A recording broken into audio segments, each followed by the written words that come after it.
What's up, guys? This is Shabazz Saldier with Forever17 News. What do you guys think about CIS wholesales buying a lot of these stores in Washington State and other states? I guess they own Piggly Wiggly, so I guess a lot of people are scared because this pig is not owned by Warner Brothers like Porky the Pig. So, they're not really going to warn you when danger happens, and they're not going to say that's all, folks. So, I think they're scared, because of the Hagen thing. But I think people don't want change. I think they want to go to other places, further south of, Washington State or whatever other direction that is, and go to Piggly Wiggly. They still want their quality food, and they also want to have safe food. So let me know what you guys think about Piggly Wiggly buying food now. I mean buying groceries. So if you think about it, if Piggly Wiggly buys QFC, why don't they call it Quality Food Piggly Wiggly? Because it'd be quality food for Piggly Wigglies. Isn't that a good idea? Piggly Wiggly Quality Foods. They can call it that. Piggly Wiggly Quality Foods Center. That's right. And just, I know it's abbreviation like QFC, but spell it out. Quality Food Centers. Piggly Wiggly Quality Food Centers. Wouldn't that be so dope? Think about it. Having a Piggly Wiggly symbol with the QFC spelled out Quality Food Center. So we're going to let our other news anchors tell you more about the situation, but this is like $1 billion deal.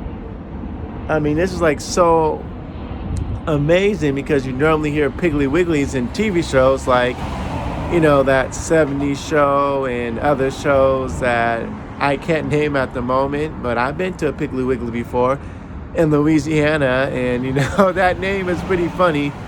Piggly Wiggly.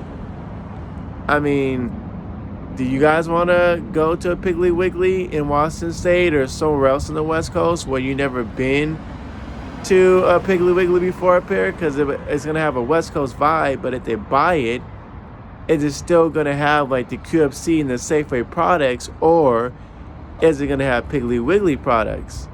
I don't know. I've been to a Piggly Wiggly. I have not been to a Piggly Wiggly since I was little.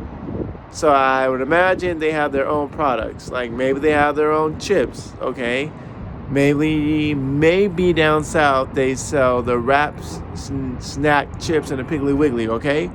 So they can bring that up here for people that probably haven't tried a wrap snack before. If we're going to keep QFC the same or Safeway, whatever one they buy, we need to make sure the store is big enough so we can have a little bit of Piggly Wiggly products and a little bit of the original products from Safeway or QFC. That's if they buy it, maybe we don't need Kroger products no more because QFC is going to be Piggly Wiggly, so we have Piggly Wiggly products. If we still want Kroger products, well, then you got to go to Fred Meyer, which is not that bad. So you're not losing anything.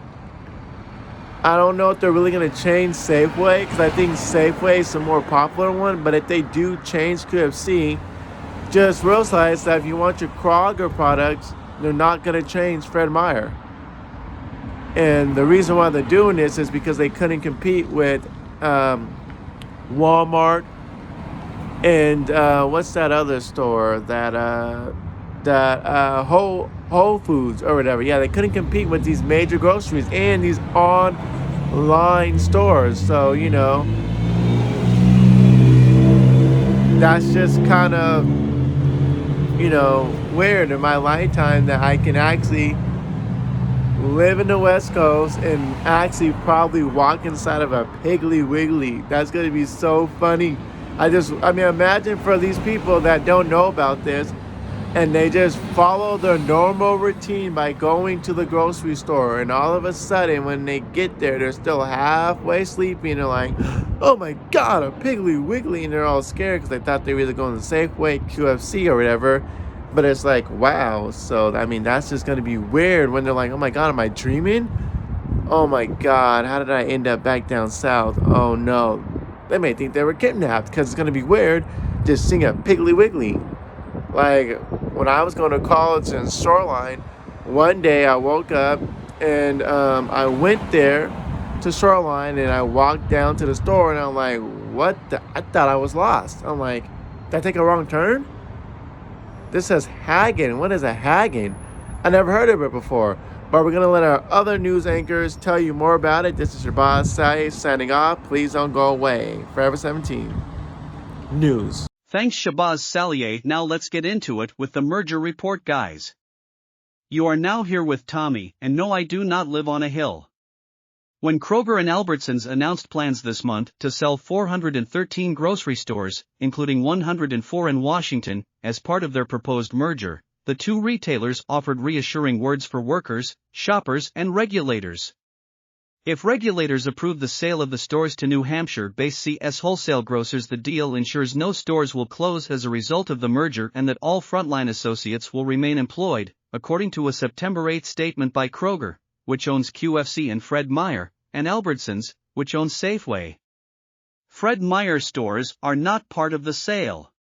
There's so much value that CS can derive, selling the real estate, without ever earning one of profit from operating the stores successfully, said John Marshall, a financial analyst with UFCW locals in the Pacific Northwest and in California, during a Wednesday press conference. Such criticisms are likely to mount as the regulators and others scrutinize the proposed sale. Merging companies are typically required to sell, or divest, locations that are close to one another in order to maintain competition in those markets. That scrutiny will be especially intense in Washington, which has a large concentration of Kroger and Albertsons stores and the biggest number of stores that could be sold. Kroger and Albertsons hope that offering to sell the 413 locations and up to 237 additional locations, if regulators demand it, will pave the way for a $25 billion merger that would create the second biggest grocery chain in the U.S., behind Walmart and in front of Costco. But in the meantime, concerns about the fate of the divested stores are roiling workers and shoppers, especially those old enough to have seen what happens after mergers, as the combined firms look for ways to cut costs or boost revenue. I'm sure there's going to be some closures because some of the stores they may be buying, the real estate's worth more than the store, worries Yakima resident James Perez, who has worked for Safeway for nearly 43 years. Let me know, guys, what you think of all this.